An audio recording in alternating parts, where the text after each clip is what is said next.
Bonjour à tous, on se retrouve donc pour une vidéo un peu agacée, de ce que j'entends suite aux événements qui ont eu lieu en France ces derniers jours, ces émeutes, de gens qui ont l'air de dire mais qu'est-ce qui s'est passé, on comprend pas, mais c'est pas logique. Enfin, sincèrement, qui est aujourd'hui étonné de ce qui s'est passé en France, qui est aujourd'hui étonné de ce qui s'est passé à Lyon, hein, plus précisément, parce qu'on parlera bien sûr de notre ville, qui a encore s'est illustré dans la situation d'émeute qu'a vécu la France.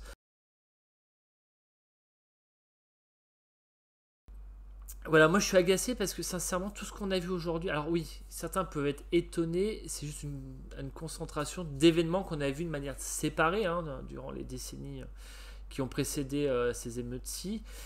Bon, ça commence avec le décès d'un jeune qui fait un refus d'obtempérer et se fait abattre lors du deuxième refus d'obtempérer par la police. Un jeune de 17 ans, donc qui n'avait pas le permis, au volant d'une voiture de location avec les plaques polonaises, hein, vous savez, ces fameuses voitures qu'on voyait faire des rodéos, qu'on voit toujours d'ailleurs faire des rodéos dans Lyon. Donc voilà, une situation qui est connue. Malheureusement, donc il y a le décès de ce jeune, dans une situation que la justice vous dira, voilà, si c'était ou juste une situation qui met forcer la police à agir ainsi, ou s'il y a eu des erreurs de leur part. On n'est pas là pour parler de ça ni de juger de cela. On arrive donc sur une situation d'un décès. On voit une émotion dans une cité à Nanterre. On voit la famille Traoré venir animer tout ça. Donc déjà, ça commence à prendre une certaine ampleur.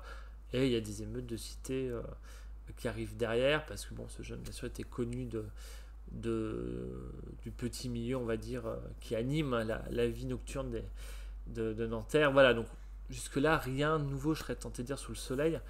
Malheureusement des situations qui se répètent, des meutes du fait d'une arrestation, du fait d'un décès. Bon. Là, la nouveauté est de justement l'action politique. Donc il y a une erreur, alors, une agitation d'extrême gauche, de Mélenchon, et les Traoré sont arrivés là-dedans pour animer justement la fameuse marche blanche qui n'a pas aidé d'ailleurs à unir les Français, hein, parce que bon, il y a eu des images qui étaient assez à ce qui interroge, voilà, des images qui interrogent. L'animation d'extrême gauche a été très efficace pour justement créer un sentiment de révolte et de victimaire dans les jeunes de banlieue, hein, des jeunes de cité, et même les plus anciens. C'est le fruit d'années de travail, hein, sur d'idéologie, hein, sur l'indigénisme, sur le côté victimaire, sur ce fameux islamo-gauchisme qu'on connaît, qui avait déjà s'était entraîné avec le mouvement des Gilets jaunes. On a vu qu'il y avait des groupes d'extrême gauche qui s'étaient entraînés, tout ça, là-dedans. Donc voilà, c'est des choses qu'on voit depuis les émeutes de 2005 et une émeute de 2010 à Lyon, que je parlerai un peu plus tard, qui pour moi était une répétition générale de ce qu'on a vu cette année.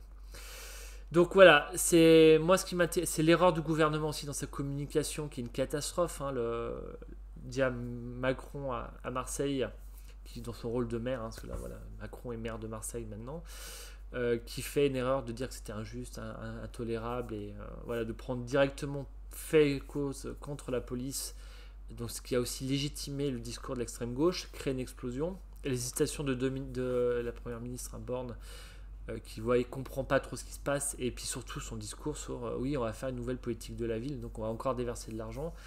Ça a clivé les Français. Voilà, on s'est retrouvé dans une France très clivée, plus que jamais, je serais tenté de dire, entre des gens qui ne tolèrent plus la situation et des gens qui se sentent victimes de la situation.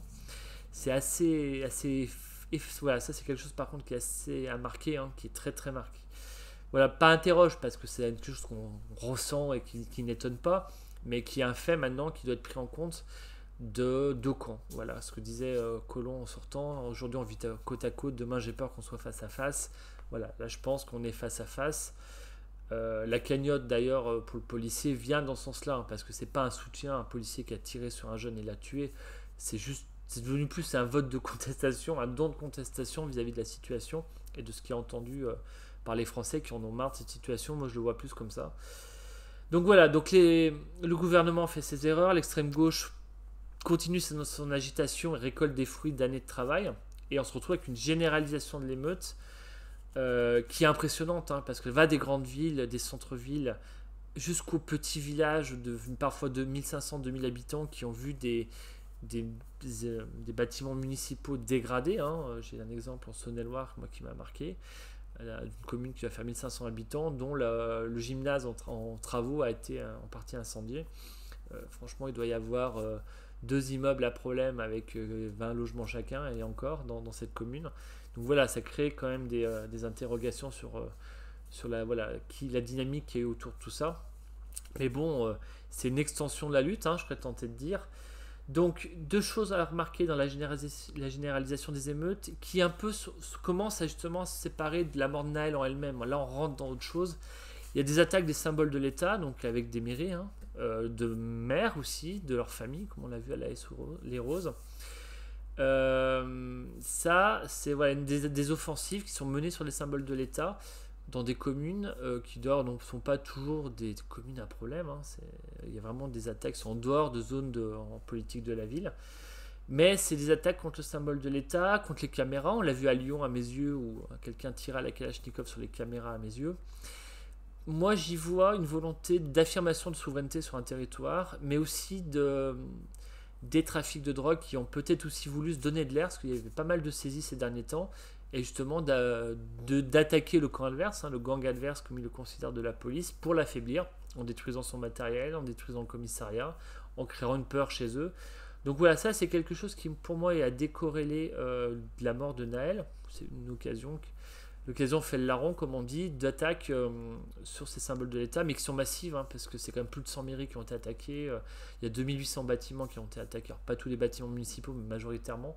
Donc voilà, on est quand même sur des chiffres assez conséquents qui doivent nous alerter plus que de nous interroger d'une affirmation de quelque chose face au symbole de l'État français dans certains territoires. Ensuite, il y a le pillage des centres-villes et des centres commerciaux. Alors, ça, du centre-ville de Montargis où 200-300 personnes ont ravagé le centre-ville d'une commune qui doit faire 20 000 habitants, même pas, je crois 15 000 habitants. Et puis vous avez les centres de ville de Lyon, le Châtelet à Paris et d'autres villes qui ont vu leur commerce pillé. Là, on est sur quelque chose de différent. Parce que c'est pas réellement lié à la lutte contre les symboles de l'État dans une commune gangrénée par le trafic de drogue. On est sur autre chose. On est sur des gens qui sont venus faire leur shopping gratuitement. Alors ça, c'est des choses qu'on avait vues en 2010 à Lyon. Bon, je ne sais pas si vous vous en souvenez, à Lyon en 2010, il y a eu de grandes émeutes dans le centre-ville de Lyon. La rue Victor Hugo avait été ravagée, la République aussi. Et les jeunes, c'était les manifestations lycéennes, se retrouvaient nassés pendant un moment sur la place Bellecour. Il y avait l'hélicoptère qui n'arrêtait pas de tourner. Alors moi, ça m'a marqué parce que j'étais sur le terrain à cette époque. On accompagnait avec un ami que je salue, qui doit se reconnaître, enfin 2 amis qui doivent se reconnaître. On était derrière la police pour regarder ce qui se passait. Moi, ça m'a beaucoup marqué. Et c'est vrai qu'on avait vu l'extrême gauche ouvrir les vitrines, les jeunes se précipiter dedans, piller et repartir avec des baskets, des choses comme ça. Des choses qu'on a vues dans Lyon. Donc cette interaction avec l'extrême gauche qui agitait justement les cités en leur envoyant des messages en disant « Venez, on va casser, il y aura des choses à prendre ». On l'avait vu en 2010 à Lyon. C'est quelque chose qui m'avait vraiment marqué. Hein. Je me souviens, pour en avoir parlé avec des policiers, c'était vraiment cette interaction entre les deux. Et là, on l'a un peu retrouvé.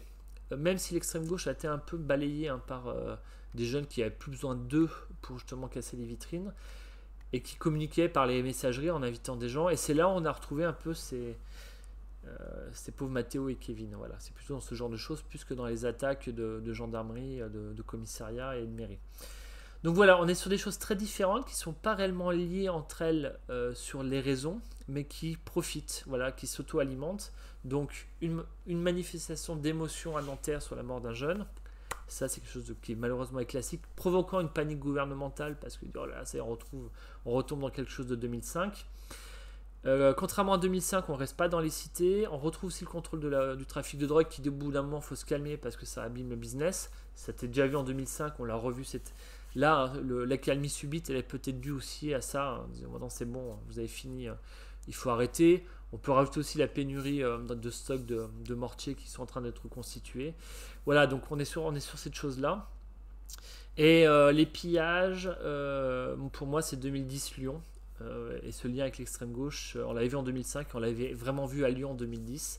Hein, je vous laisse retrouver sur internet, il y a des articles qui expliquent ce qui s'est passé en 2010. On avait aussi des descentes d'extrême droite en 2010 à Lyon qui venaient se battre avec ces militants d'extrême gauche pour défendre un peu Victor Hugo, leur quartier. On avait vu ça. Donc des choses qu'on a vues là à Chambéry, qu'on a vues dans d'autres communes. On l'a vu à Lyon aussi, l'extrême droite est venue. Donc voilà, je serais tenté de dire on n'a rien de neuf sur le soleil, c'est juste que tout est arrivé en même temps en 2023. Ce qu'il fallait qu'on se retrouve face à une situation qui est compliquée. Donc, qui a fait ça? Je vous ai dit, hein, il y a des agitateurs d'extrême gauche qu'on voit très actifs, très entraînés depuis les Gilets jaunes, les ZAD et compagnie. L'immigration, c'est 10% d'étrangers d'après Darmanin lors de son audition au Sénat. Oui, mais il y a aussi des gens issus de l'immigration qui sont un peu en rupture de banc avec la République et qui s'opposent pour des raisons territoriales, hein, c'est les attaques des mairies. Et les Mathéo et Kevin, alors il y a deux Mathéo et Kevin. Il y a Mathéo et Kevin qui ont reçu un message, viens, on va piller, on va prendre des baskets, qui sont venus parce qu'ils sont copains et qui ont profité de l'occasion ou qui passaient par là. Ceux-là se sont fait arrêter. Et il y a aussi des Mathéo et Kevin qui s'assimilent à des territoires perdus de la République, qui s'assimilent dans ces territoires-là et participent à des actions aux côtés de jeunes issus de l'immigration. Voilà, c'est l'assimilation à l'envers, je serais tenté de dire. Donc voilà, il faut être conscient de ça. Il y a aussi on va dire des Français de souche qui ont fait du pillage. On a 60% des jeunes qui étaient dans ces pillages qui n'ont pas de casier judiciaire. Donc voilà, il y a aussi un problème sur la jeunesse là il faut vraiment s'interroger. Alors que faire? Que faire là-dessus? Bien sûr, hein, je n'ai pas la solution à tout. Hein. J'ai pas cette prétention-là. Moi, il y a déjà une chose, c'est empêcher que le sujet se referme, comme le gouvernement veut en train de faire actuellement, en disant oui, c'est plus compliqué, on va réfléchir. Voilà, ils vont peut-être même remettre de l'argent dans les banlieues pour calmer et racheter la paix sociale. Ça, il faut absolument pas le faire parce qu'on voit que ça, depuis 2005, 2010, ça va de mal en pis. Les émeutes sont de plus en plus violentes. Aujourd'hui, 2005, c'était vraiment dans les banlieues. Aujourd'hui, ça se projette dans les centres-villes. Alors peut-être que l'électeur de centre-ville va comprendre certaines choses et réfléchira un peu aussi dans ses options politiques. Mais bon, voilà, ça c'est un autre sujet. Donc empêcher que le sujet se referme, il faut absolument le traiter. Parce que si on ne le traite pas, en plus on a la loi immigration qui arrive. C'est un vrai souci. On ne peut pas laisser la Macronie remettre la chape de plomb là-dessus en priant pourvu que ça dure avant que la prochaine explosion. Parce que vous voyez, elles sont de plus en plus importantes et il y a des convergences de choses qui font que ça peut devenir de moins en moins contrôlable. Il faut savoir, là, c'est à peu près de 8 à 12 000 personnes selon Darmanin. Moi, je pense un peu plus avec les rotations, mais c'est pas 30-40 000 personnes qui ont créé pour 1 milliard de cas, c'est beaucoup moins. Donc voilà, il faut vraiment aussi regarder ça en face. On parle de l'immigration, de la loi sur l'immigration. Alors, il faut bien comprendre qu'aujourd'hui, devenir français, s'intégrer dans la communauté nationale, hein, vous savez, la France c'est un territoire, une nation, une langue, c'est passer un gué, tout en gardant des choses de ses origines. Hein. Je veux dire, vous n'empêcherez jamais des Italiens de manger des pâtes avec du parmesan traditionnel et puis faire des fêtes un peu bruyantes de famille. Vous empêcherez jamais les Polonais de préférer les pierogies à autre chose. Et vous empêcherez jamais les Portugais de rentrer vite au Portugal l'été et puis de continuer à écouter du fado. Ça, c'est de la culture, il n'y a pas de souci. Par contre, c'est des gens qui ont traversé le gué de la nationalité, qui sont devenus plus français que des Français.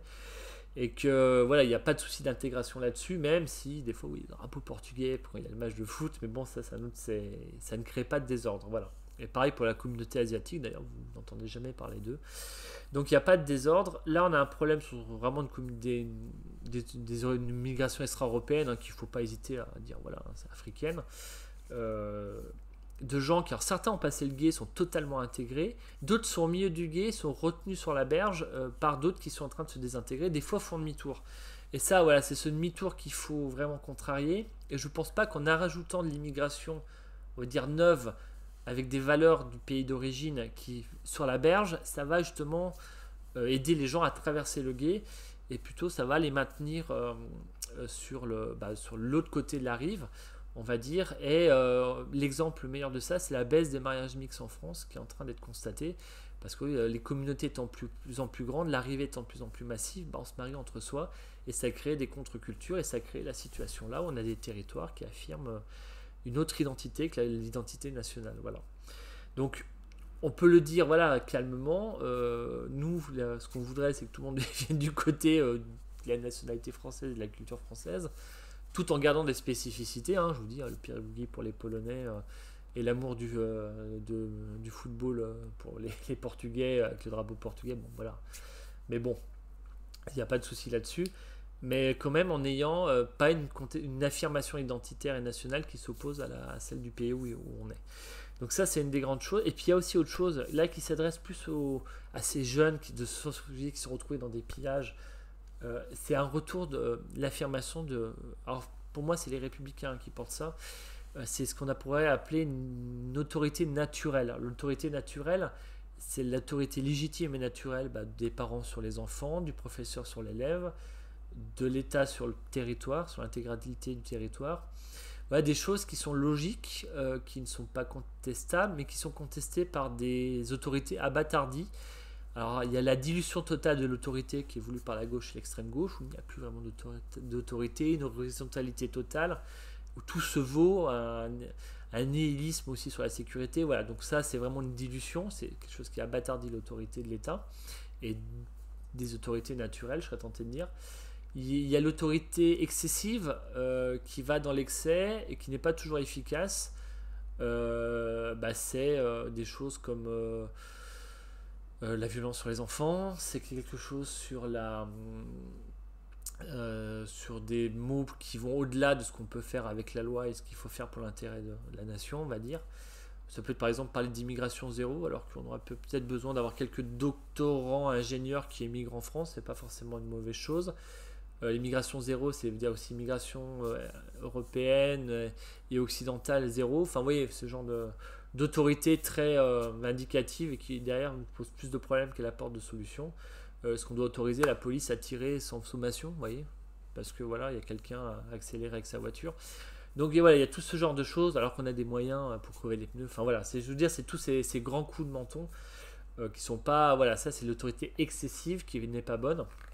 Et après, vous avez l'autorité peureuse, la peur de l'autorité. Ça, c'est bien la Macronie, qui, dès qu'elle doit exercer l'autorité, panique, fait tout pour dire non, non, mais il n'y a pas de souci, on va éviter de le faire. Amoindri, avec des ordres de non-intervention, des ordres de non-contact aussi, avec les qu'on a vu. Voilà, donc avoir plus peur de créer des blessés dans les émeutes que de stopper l'émeute. C'est ce genre d'autorité qui, pour moi, ces trois autorités sont des autorités abattardies qui vont contre l'autorité naturelle, qui va dans le sens des choses. Voilà, c'est pour ça que je dis naturelle, et puis une autorité qui est réelle. Voilà. Donc ça, voilà, moi, c'est ce débat-là qu'il faut qu'on ait et qu'on arrive à imposer. Qu'à un moment, il faut arrêter de partir dans des théories fumeuses, qui est une autorité qui est naturelle, que quand l'État dit quelque chose, ça va se faire, que quand le professeur dit que c'est comme ça, c'est pas autrement. Voilà, donc sinon on se remet à remettre en cause des choses comme la Shoah et compagnie. Voilà. Alors pour revenir à Lyon, parce qu'on va quand même parler de notre magnifique ville de Lyon qui a vécu des émeutes d'une violence assez impressionnante, parce qu'on a quand même eu des coups de Kalachnikov à la Duchère et à Mézieux, des gens blessés, des policiers blessés par arme à Vaux-en-Velin, je crois, Vénissieux, je sais plus.